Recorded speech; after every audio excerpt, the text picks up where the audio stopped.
Au sommaire de cette édition, le chef de l'État a présidé ce matin l'ouverture de l'usine de la société de tomates Sofato Ayako. Cette unité de production, de commercialisation de la tomate en produits dérivés est financée grâce à l'actionnariat populaire. L'usine est bâtie sur une superficie d'1 hectare avec une capacité de traitement de 100 tonnes de tomates par jour. L'inauguration à suivre dans ce journal. Et puis, les jeunes de l'arrondissement 6 de la ville de Ouagadougou, en collaboration avec l'Afrique en symbiose, a procédé à une opération de don de sang au profit des forces de défense et de sécurité et des volontaires pour la défense de la patrie. À cette occasion, ils ont offert également du savon au CSPS de l'arrondissement 6 pour l'entretien des locaux. Le film à suivre dans ce journal. Mesdames et messieurs, bonsoir et bienvenue sur un nouveau consacré à l'actualité sur Savane TV. Pour leur part, les pays membres de l'AES ont déclaré le samedi dernier via une déclaration lue que l'AES est un espace sans visa pour les ressortissants de la CEDEAO. Écoutons donc la déclaration avec Abdoulaye Diop, ministre des Affaires étrangères du Mali. J'ai l'insigne honneur au nom des plus hautes autorités du Mali de faire la déclaration suivante au nom des chefs d'État du collège, au nom du collège des chefs d'État de la Confédération des États du Sahel.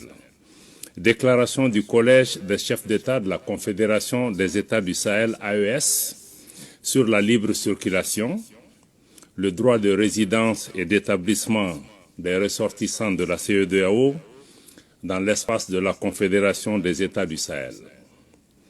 Le Collège des chefs d'État, vu le traité portant création de la Confédération des États du Sahel AES adopté à Niamey le 6 juillet 2024, vu la charte du Liptako Gourma du 16 septembre 2023 instituant l'Alliance des États du Sahel, convaincu de la nécessité de poursuivre les luttes héroïques menées par les peuples et les pays africains pour l'indépendance politique, la dignité humaine et l'émancipation économique, fidèle aux objectifs et idéaux de la Charte des Nations Unies et de l'acte constitutif de l'Union africaine, guidé par l'esprit de fraternité, de solidarité et d'amitié, engagé à renforcer les liens séculaires entre les peuples d'Afrique, déclare 1. La Confédération des États du Sahel AES est un espace sans visa pour tout ressortissant des États membres de la Communauté économique des États de l'Afrique de l'Ouest CEDEAO. 2. Les ressortissants de la CEDEAO ont le droit d'entrer, de circuler, de résider, de s'établir et de sortir sur le territoire des États membres de la Confédération des États du Sahel dans le respect des textes nationaux en vigueur. 3. Toutefois, les États membres de la Confédération des États du Sahel se réservent le droit, conformément à leurs lois et règlements, de refuser l'entrée sur leur territoire à tout ressortissant de la CEDEAO entrant dans la catégorie des immigrants inadmissibles. 4. Les véhicules particuliers immatriculés sur le territoire d'un État membre de la CEDEAO pourront entrer sur le territoire d'un État membre de la Confédération, conformément aux textes en vigueur. 5.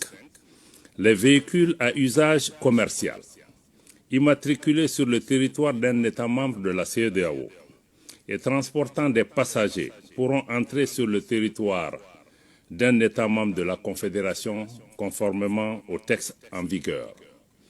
Fait à Bamako, le 14 décembre 2024, le général d'armée Assimi Goïta, président de la transition, chef de l'État, président de la Confédération des États du Sahel.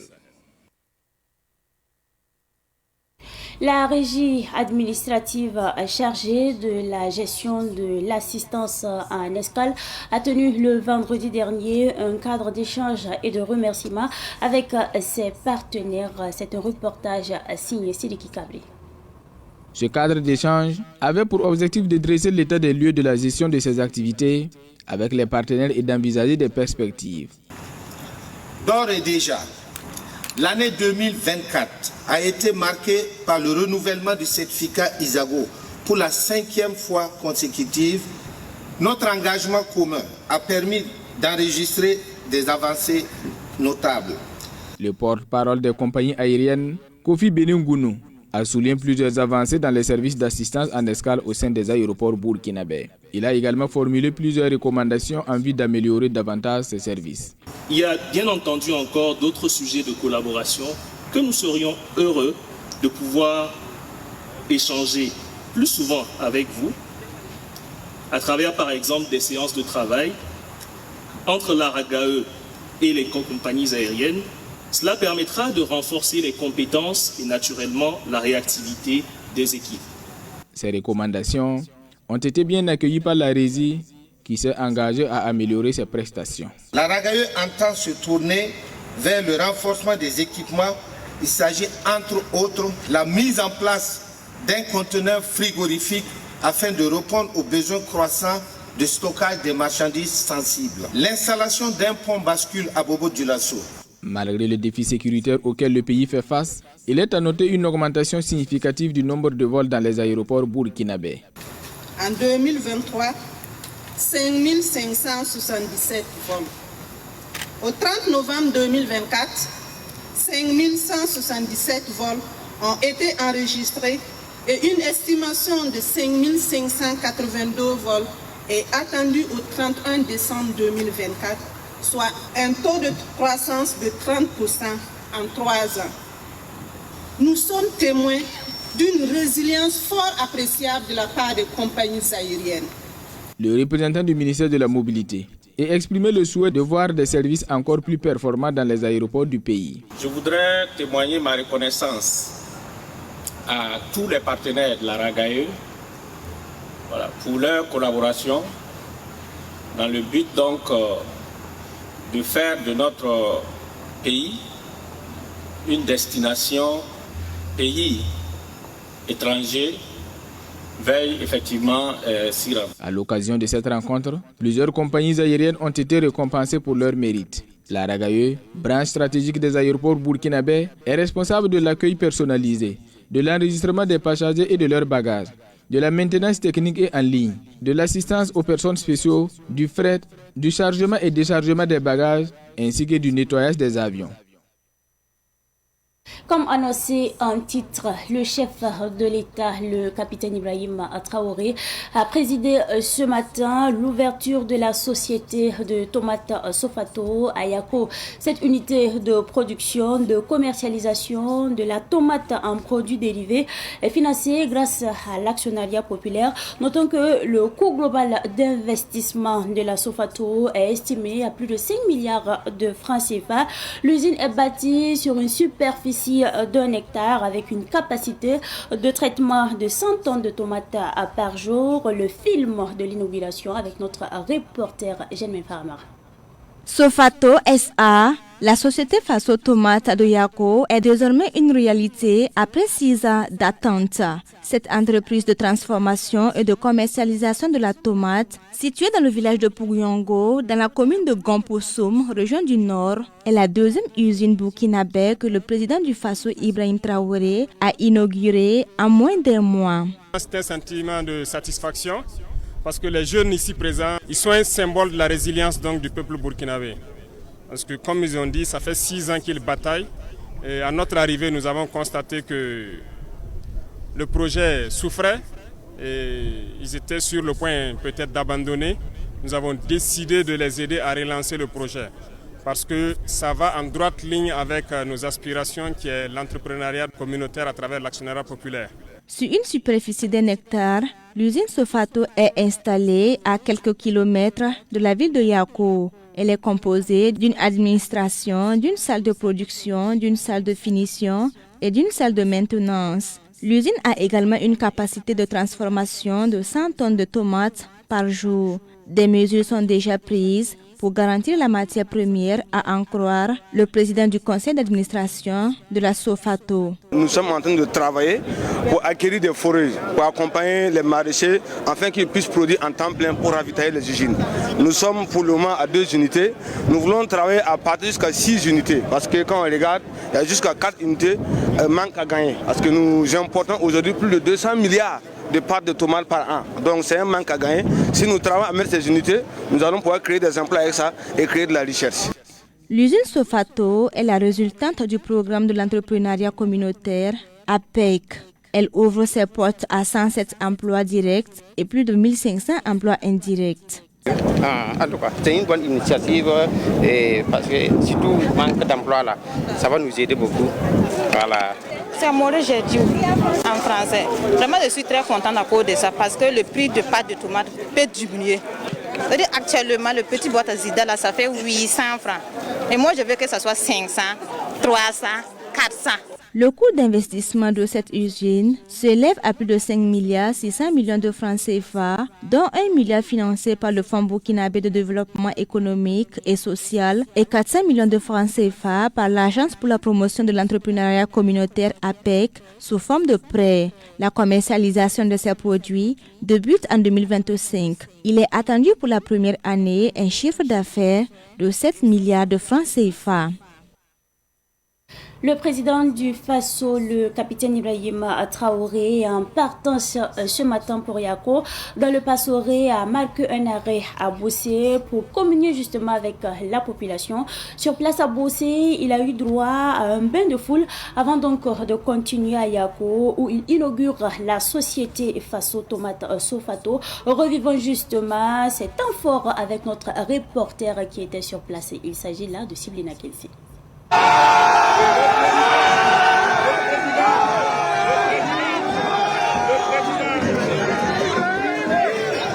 La population de Boussé a réservé un accueil chaleureux au président du Faso ce matin à 7h45 en partance pour Yako pour l'ouverture de l'usine de tomates.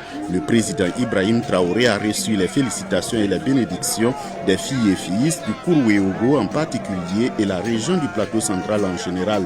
Ce sont des enfants, des jeunes, des femmes, des responsables d'associations, des chefs traditionnels et d'autorités administratives du Kourouéogo et du plateau central qui ont traduit leur reconnaissance au président du Faso Ibrahim Traoré pour ses efforts. La population de Boussé, du moins du Kourouéogo, se sont retrouvés ici à Boussé pour remercier le président du Faso, l'encourager et aussi montrer leur joie par rapport aux actions qu'il pose pour le développement du Burkina Faso et la victoire que les différentes troupes, les militaires, les VDP, FDS sont en train de récolter la victoire sur le terrain.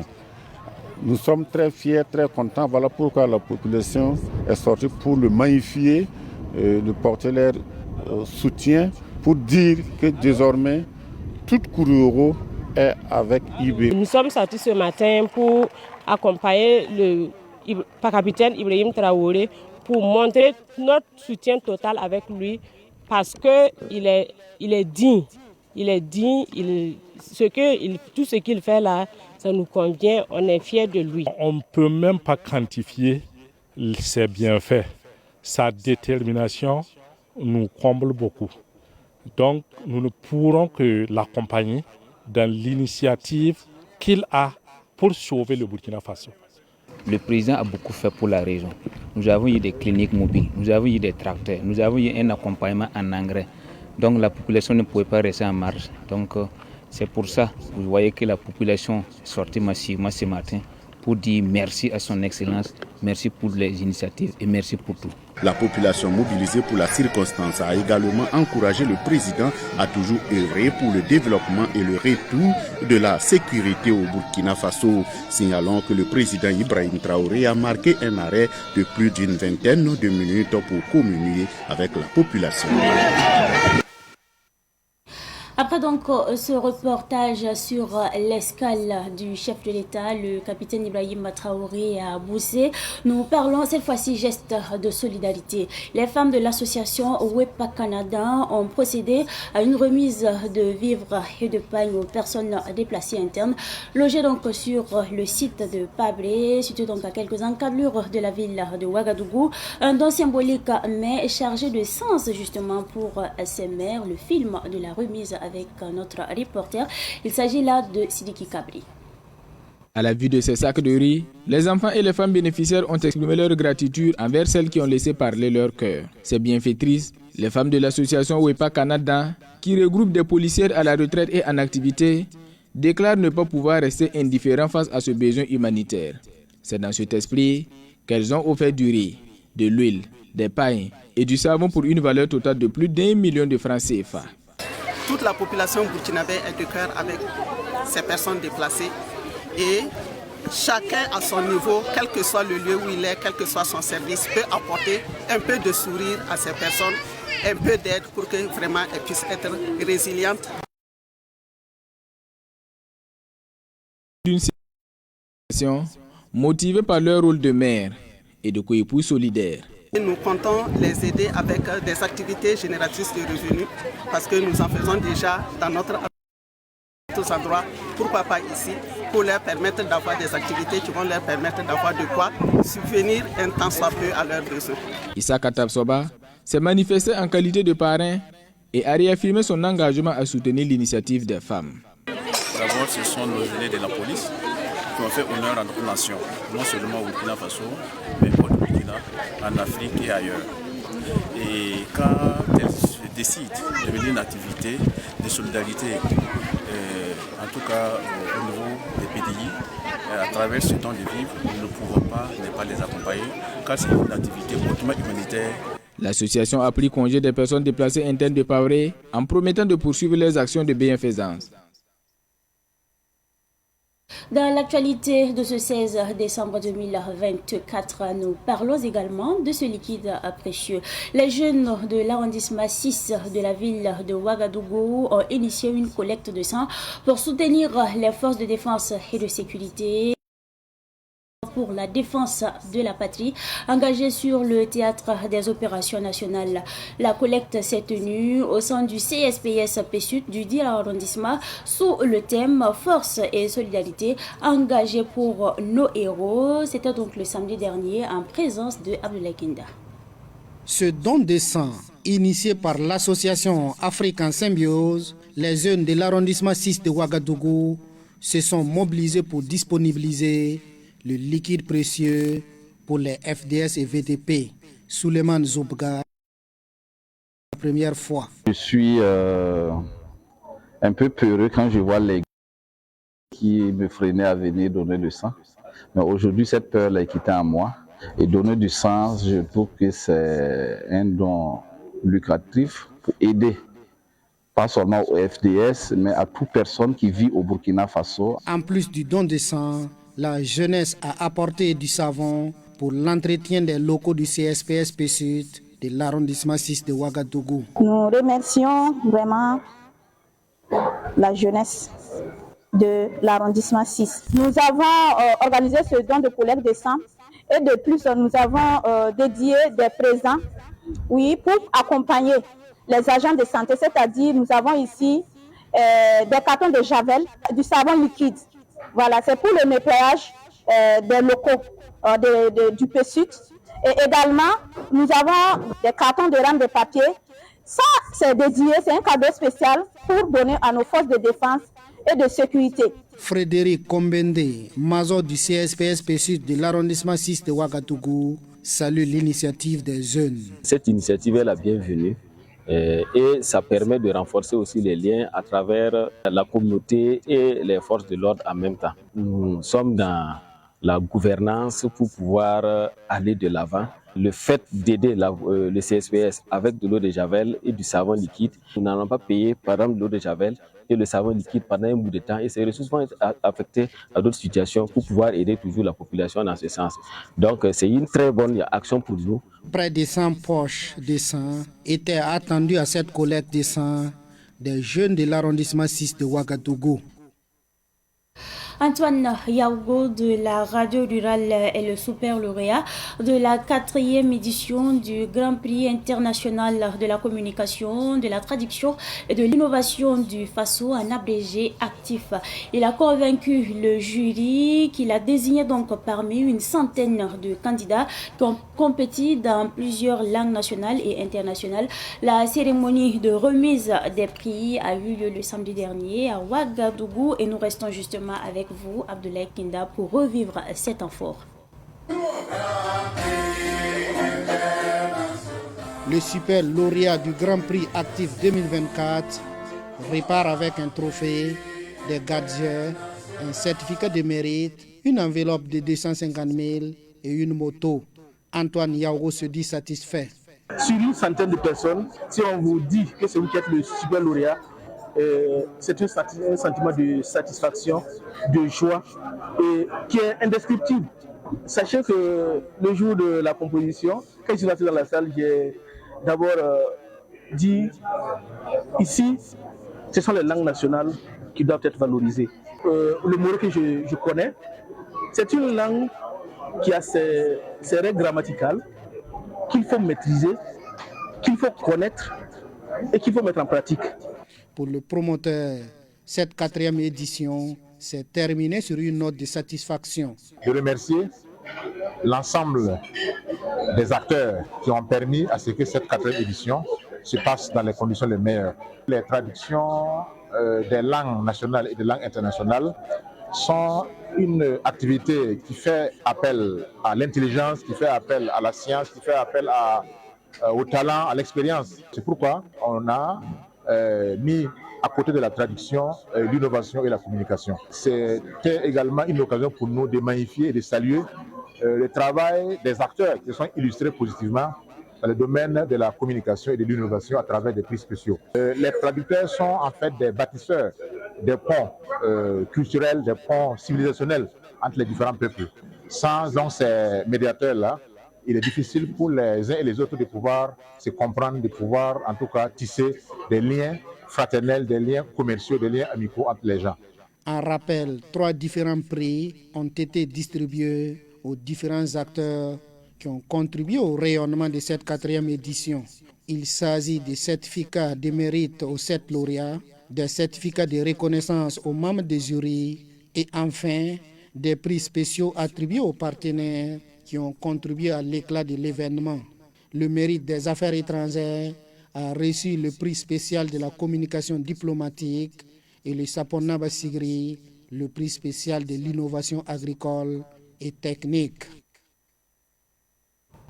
Puisqu'elle adoucit les mœurs, comprenez donc que la musique est également au menu de l'actualité de ce soir. Et nous parlons justement de l'artiste C. Audrey. À l'état civil, Audrey Compaoré, élève en classe de 5e, qui fait ses premiers pas dans la musique avec un tout premier clip. C'est un clip intitulé Ma voix, mon faso. La dédicace du clip a eu lieu hier dimanche à Ouagadougou. Revivons justement les temps forts de cette dédicace avec notre reporter. Il s'agit là de Cynthia Zonglade. Chanté en langue nationale maoré, le clip Ma voix, mon faso de la jeune artiste de 15 ans, C. Audrey, rend hommage aux forces de défense et de sécurité FDS et aux volontaires pour la défense de la patrie VDP. Au Burkina Faso, les soldats ça peut rester de chanter pour les corps habillés. Dans cette chanson, l'artiste C. Audrey rend également hommage au capitaine Ibrahim Traoré, une manière pour elle de montrer son estime pour le président du Faso. Quand le capitaine Ibrahim Traoré est devenu le président du Burkina Faso, j'étais content. J'ai décidé de chanter pour lui. Lors de la dédicace, l'artiste C. Audrey a remis des attestations à ses parrains pour exprimer sa reconnaissance. Le clip Ma voix, mon faso est disponible en clé USB.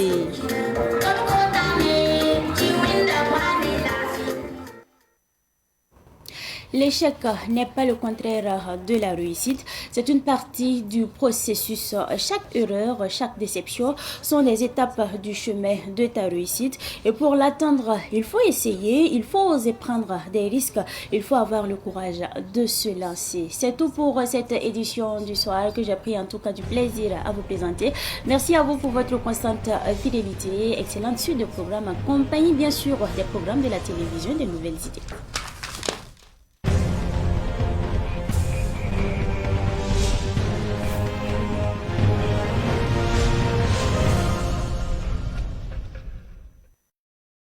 Thank you.